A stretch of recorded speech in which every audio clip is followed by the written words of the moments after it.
Hi there, ladies. It's Hannah with WTI. Do you have to wear pantyhose or tights on the regular?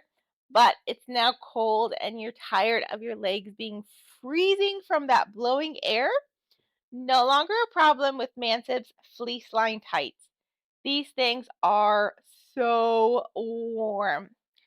This is the 300-gram one, so it's pretty thick, but the fleece on the inside is so soft and so comfortable and your legs will not be cold. It's been in the 40s and 50s. I've even went on a walk with my daughter with just these and a skirt, and my legs didn't feel cold at all. Another thing I love about these is that they don't even look like you're wearing tights. It looks like you're wearing sheer hose.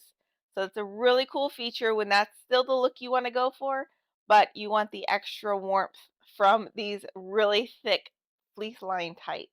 The fleece ends at your ankle, so there's a tiny little line if you look close. This is a really nice feature because then your shoes still fit like they normally do with sheer tights. I'm 5'5". I usually wear a large. This is the large and extra large, and they fit great. I don't have a problem with them falling down or them being too short. So if you are looking for extra cozy legs this winter, I highly recommend you try these. But that's just my point of view.